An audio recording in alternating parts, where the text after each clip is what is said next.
नमस्कार साथियों,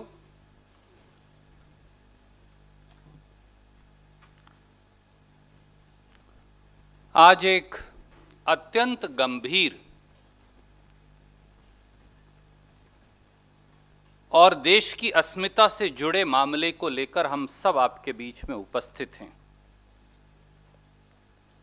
देश की राजधानी दिल्ली में किसान आंदोलन की आड़ में हुई सुनियोजित हिंसा व अराजकता के लिए सीधे सीधे गृह मंत्री श्री अमित शाह जिम्मेवार हैं। इस संबंध में तमाम खुफिया इनपुट के बावजूद हिंसा के तांडव को न रोक पाने में नाकामी के चलते उन्हें एक पल भी अपने पद पर बने रहने का अधिकार नहीं। श्री अमित शाह को बगैर देरी के बर्खास्त किया जाना चाहिए। भारतीय राष्ट्रीय कांग्रेस की यह मांग है। साल भर के भीतर राष्ट्रीय राजधानी में दूसरी बार हुई इस हिंसा को रोक पाने में बुरी तरह विफल रहने वाले श्री अमित शाह को बगैर देरी के गद्दी छोड़नी चाहिए। यदि प्रधानमंत्री माननीय नरेंद्र मोदी जी अब भी उन्हें बर्खास्त नहीं करते तो साबित हो जाएगा कि श्री अमित शाह से इस पूरी हिंसा में देश के प्रधानमंत्री की प्रत्यक्ष मिलीभगत है। आज दोस्तों, आजादी के 73 सालों में यह पहला मौका है जब कोई सरकार लाल किले जैसी राष्ट्रीय धरोहर की रक्षा करने में भी पूरी तरह नाकाम रही है। किसानों के नाम पर साजिश के तहत चंद उपद्रवियों को लाल किले में घुसने दिया गया और दिल्ली पुलिस कुर्सियों पर बैठी आराम फरमाती रही। भाजपा के करीबी और मोदी शाह के चेले दीप सिद्धू की पूरे समय लाल किले में मौजूदगी, इस उपद्रव में मौजूदगी किसान आंदोलन को बदनाम करने की एक सुनियोजित साजिश है। और अब स्थिति उल्टा चोर कोतवाल को डांटे वाली है। दिल्ली में उपद्रव को रोकने में पूरी तरह नाकाम हुए गृह मंत्री श्री अमित शाह के इशारे पर दिल्ली पुलिस उन उपद्रवियों पर मुकदमा दर्ज करने की बजाय उल्टा संयुक्त किसान मोर्चे के नेताओं पर एफआईआर दर्ज कर उपद्रवियों के साथ भाजपा सरकार के गठजोड़, मिलीभगत और साजिश को साबित करती है। बीते 63 दिनों से लाखों अन्नदाता दिल्ली के दरवाजे पर 3 खेती विरोधी काले कानून वापस लेने के लिए शांतिपूर्वक आंदोलन कर रहे हैं। मोदी सरकार ने उन्हें रोकने के लिए आंसू गैस के गोले दागे, हड़ कपकपाती सर्दी में ठंडे पानी से वाटर कैनन चलाई, उनके रास्ते खोद दिए गए, पत्थर डाल दिए गए, ड्रेन्स खोद दी गई क्रेन्स लगाकर और बर्बर लाठी चार्ज हुआ, मगर उन्होंने उफ नहीं किया और शांति प्रिय तरीके से आंदोलन करते रहे। मगर मोदी सरकार जब उन्हें बलपूर्वक नहीं हटा पाई दोस्तों, तो उन्हें छल पूर्वक हटाने का षड्यंत्र करने लगी। मैं फिर दोहराता हूं, मोदी सरकार जब देश के लाखों किसानों को बलपूर्वक नहीं हटा पाई तो छल पूर्वक हटाने का षड्यंत्र करने लगी। पहले प्रताड़ित करो और परास्त करो की नीति, जब लाठियां डंडे बरस रहे थे तो पहले प्रताड़ित करो और परास्त करो की नीति। फिर मीटिंग पर मीटिंग पर मीटिंग कर थका दो और भगा दो की नीति, फिर किसानों में फूट डालो और आंदोलन तोड़ो की नीति, और अब अंतिम छल है अराजकता का आरोप लगा बदनाम करो और बाहर करो की नीति। यह है मोदी सरकार का असली षड्यंत्रकारी चेहरा।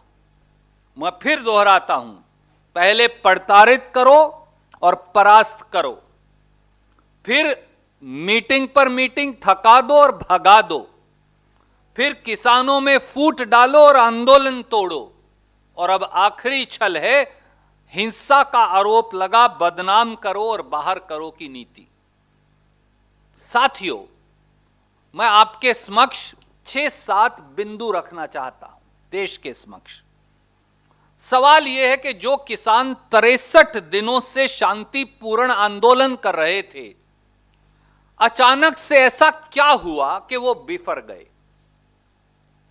दूसरा बिंदु, अगर सरकार 10 दौर की बातचीत करने का ड्रामा करे, किसानों की समस्याओं के समाधान की बजाय व्यवधान करे और किसान आंदोलन को बदनाम करने पर जोर रखे, तो सरकार की साजिश क्या साफ नहीं।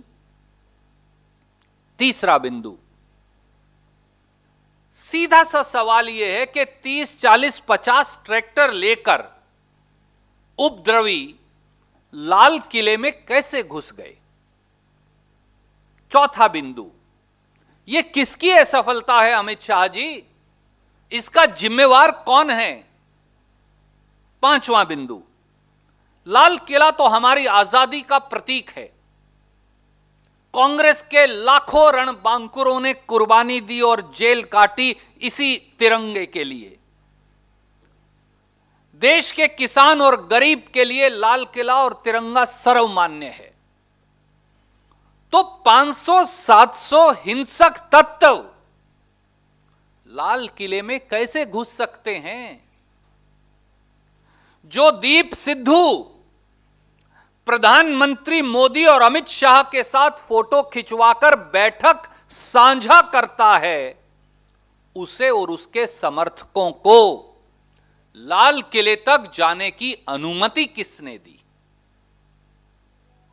अगला बिंदु, चाहे परिस्थिति कोई भी हो, मोदी सरकार को यह तो बताना पड़ेगा कि इतनी आसानी से कोई भी हिंसक समूह लाल किला जो हमारे प्रजातंत्र का सिंबल है, वहां तक पहुंचा कैसे।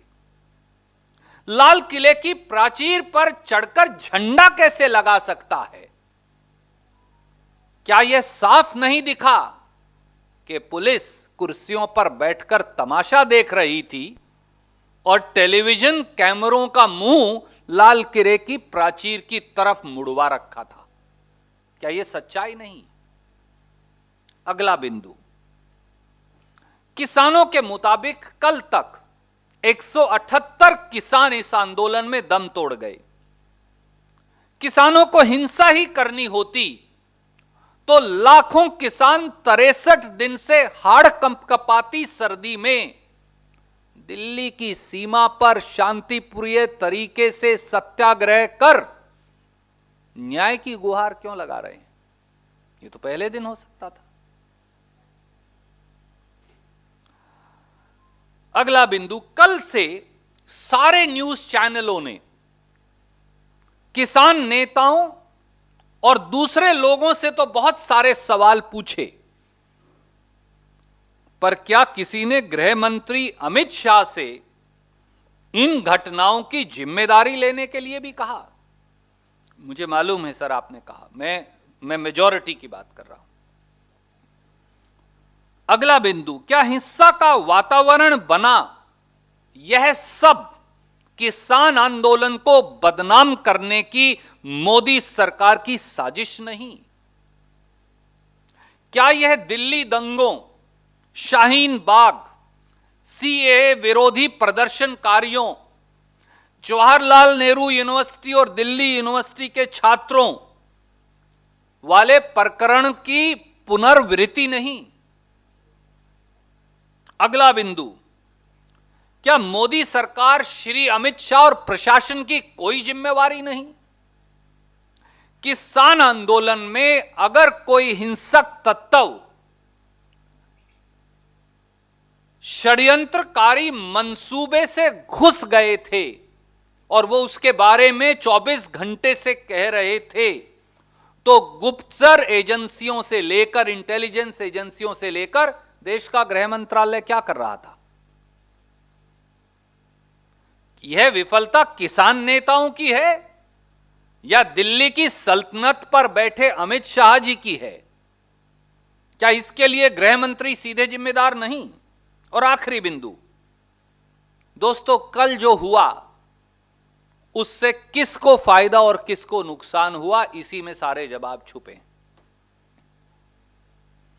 किसानों को मिल रहे देशव्यापी जन समर्थन का विरोध में बदलना कौन चाहता था और ऐसी कोशिश लगातार कौन कर रहा था? क्या मोदी सरकार और भाजपा नहीं ये कर रही थी? तो सरकार प्रायोजित भड़काऊ बयानों, वीडियो, संदेशों आदि से उत्तेजित होने की बजाय देश इन बिंदुओं का जवाब मोदी जी और अमित शाह जी से मांगता है। कल जो हुआ, मैं अब ये बहुत जिम्मेवारी से भारतीय राष्ट्रीय कांग्रेस की ओर से कह रहा हूं, कल जो हुआ वह पूरी तरह से योजनाबद्ध तरीके से किया गया काम है।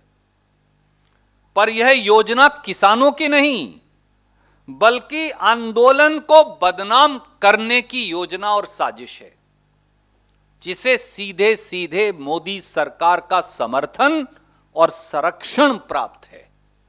सच्चाई यही है। देशवासियों, किसान और मजदूर और गरीब ने तो हिंसा चाहता और न ही तोड़फोड़। किसान मजदूर ने गतिरोध करना चाहता और न रास्ता रोकना चाहता। किसान मजदूर तो अन्नदाता भी है और देश के जवान का पिता और माता भी है। वो देश की खाद्य सुरक्षा भी चाहता है और सीमा की रक्षा भी चाहता है। इसलिए हमारी अपील है कि मोदी सरकार किसान आंदोलन को बदनाम करने की बजाय समाधान पर जोर दे। बगैर देरी के तीनों खेती विरोधी काले कानूनों को वापस ले, ताकि किसान मजदूर अपने खेत खलिहान में लौटकर देश के लिए सोना पैदा कर देश का पेट पाल सके। यही राजधर्म है, यही राष्ट्रभक्ति है और यही राष्ट्र प्रेम भी है। आप कोई प्रश्न पूछना चाहें तो स्वागत है।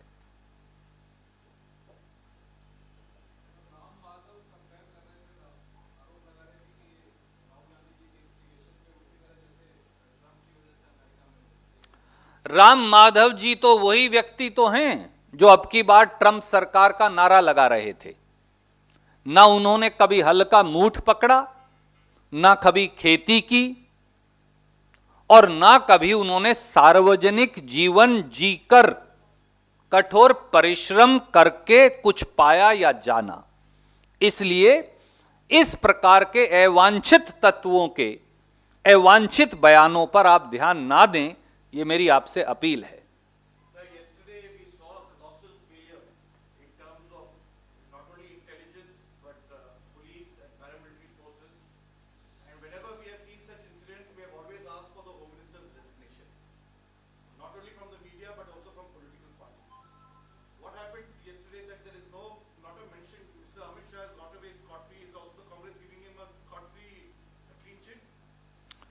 My dear friend, as we have pointed out to you, the facts have unfolded over last 24 hours.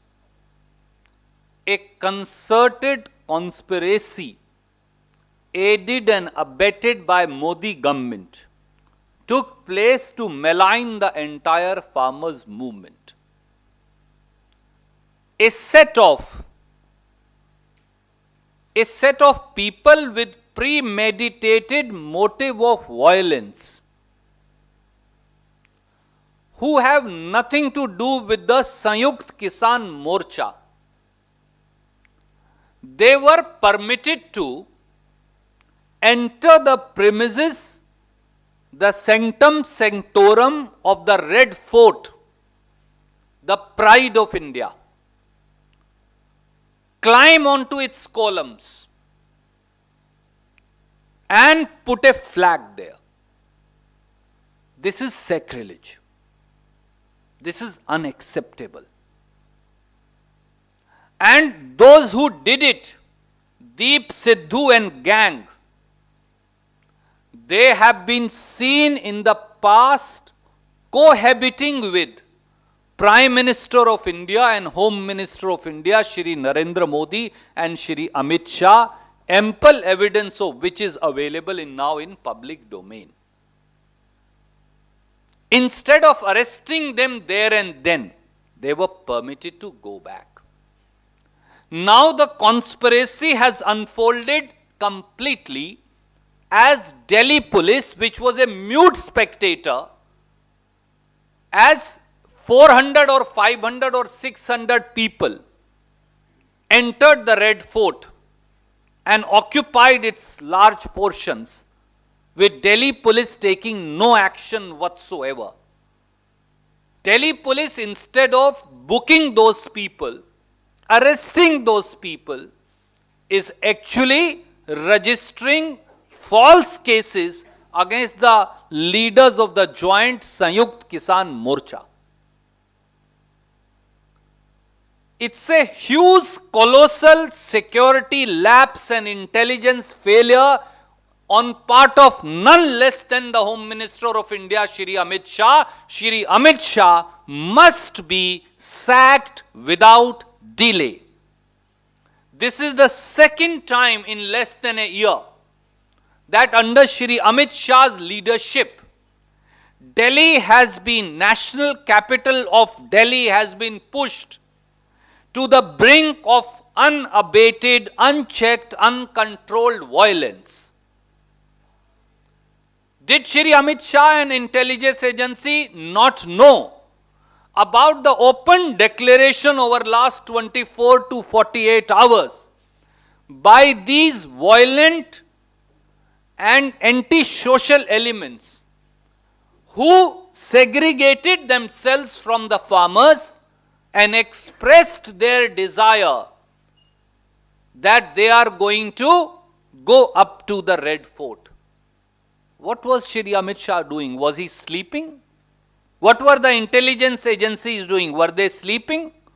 How can police remain mute spectator as 500 to 700 people occupy the Red Fort?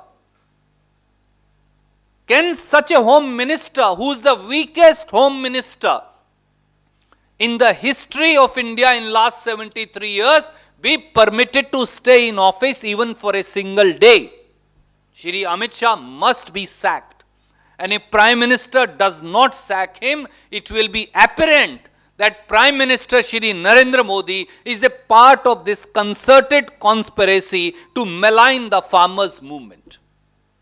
And lastly, I will like to say before taking further question, the policy from day one of Modi government and BJP has been very, very clear.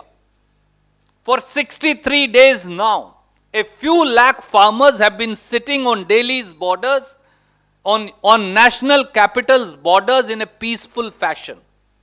Modi government tear gassed them. In brutal cold, Modi government water cannoned them. Modi government lathi charged them. But they did not lose patience.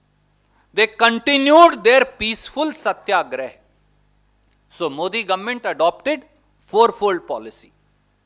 The first policy was प्रताड़ित करो और परास्त करो. Hit them, torment them, and defeat them. When they failed in their lathi charge and brutal behavior, and then despite 174 odd farmers dying, they went to their policy number 2. they held as many as 10 fruitless discussions over a period of 63 days. Meeting. Hold meetings and tire them out. Tire them out and push them out. That was the second policy. When that policy also failed, then they wanted to divide the farmers and finish the movement. That was their third policy. And their final conspiracy is declare the farmers and farm laborers as anarchists, malign them and throw them out. Unfortunately, the conspiracy has now unfolded with government protecting those who indulged in arson and violence and lodging FIRs against those who are sitting peacefully on Delhi's borders. And that is the crux of the conspiracy. Thank you. Yes, ma'am.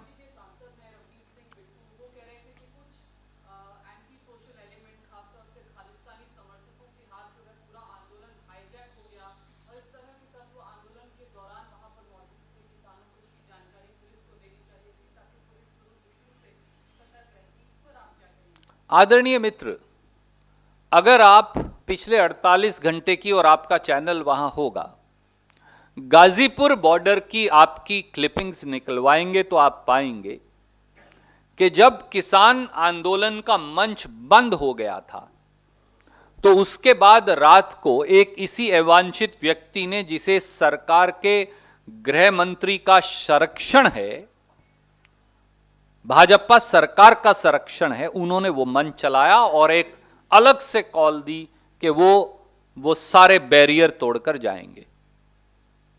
सवाल यह है, अगर कोई अवांछित तत्व जो हिंसा करना चाहता है बहरूपिये की शक्ल बनाकर किसान आंदोलन के अंदर शामिल हो गया, तो सरकार क्या कर रही थी, गुप्तचर एजेंसियां क्या कर रही थी, गृह मंत्रालय क्या कर रहा था, आईबी और सीआईडी क्या कर रही थी, दूसरी इंटेलिजेंस एजेंसियां क्या कर रही थी? वो क्या केवल किसानों को नोटिस देने पे ही लगी थी? क्या गृह मंत्री सोए पड़े थे? आपने पूरा इंतजाम क्यों नहीं किया? और क्या कोई बता सकता है कि 73 साल के इस देश के इतिहास में 500 या 700 लोग 40-50 ट्रैक्टर लेकर अवांछित तरीके से पूरे लाल किले के परिसर में कैसे घुस सकते हैं? लाल किले के दरवाजे उनके लिए किसने खोले? जो दिल्ली पुलिस वहां तैनात थी वो कुर्सियों पर क्यों बैठी हुई थी? उनके खिलाफ कार्रवाई क्यों नहीं की गई? उनको वहीं से गिरफ्तार क्यों नहीं किया गया? आज तक भी उन पर मुकदमा क्यों नहीं दर्ज किया गया? उल्टा शांति प्रिय तरीके से बैठे संयुक्त किसान मोर्चा के नेताओं पर ही मुकदमा क्यों दर्ज? क्या इन सवालों का कोई जवाब है? और इसलिए अगर किसी की जिम्मेवारी है तो देश के गृह मंत्री अमित शाह जी की है, जिन्हें बर्खास्त किया जाना चाहिए। धन्यवाद। यस। दो किसान संगठन ऐसे हैं जिन्होंने हिंसा के बाद ये फैसला लिया है कि वो इस आंदोलन से अलग हो रहे हैं, तो आपको लगता है कि आने वाले दिनों में ये आंदोलन कमजोर होने वाला है क्योंकि बहुत सारे लोग खोते जा रहे हैं? आदरणीय मित्र, मैं आपको महाभारत में अर्जुन जी की बात याद दिलाऊंगा जो भगवान श्री कृष्ण ने उन्हें कही, क्योंकि मैं कैथल कपिस्थल कुरुक्षेत्र की धरती से आता हूं। भगवान श्री कृष्ण ने कहा, अर्जुन मछली की आंख पर निशाना रख, कोई भटकाए तो भटक मत। किसानों को भी 3 काले कानून खत्म करने पर ही अपना निशाना रखना होगा जो वो रखे हैं, शांति प्रिय तरीके से, गांधीवादी तरीके से, सत्याग्रह के तरीके से, क्योंकि अहिंसा और सत्याग्रह यही किसान की सबसे बड़ी ताकत है। और लक्ष्य केवल एक है, मोदी सरकार 3 काले कानून खत्म करे। वो भटकाएंगे, वो बदनाम करेंगे, वो लड़खड़ाएंगे, वो गुस्सा करेंगे, वो षड्यंत्र करेंगे, वो साजिश करेंगे, पर किसान को केवल 3 काले कानून खत्म हो, इस पर ध्यान देना है। Ma'am, I'll come to, sorry, I'll come to you, Uma ji. He was waiting, ma'am. I'll come to him and then I'll come to you.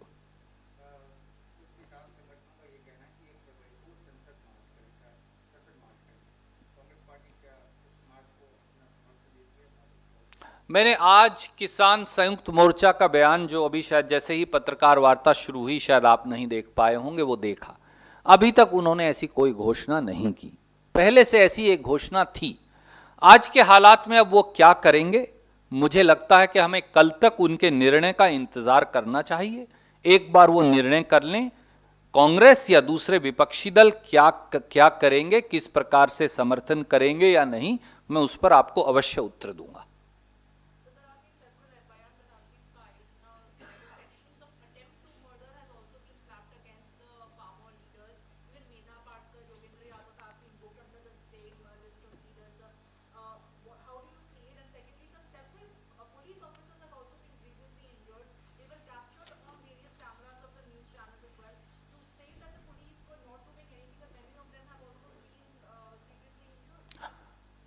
May I point out to you two incidents?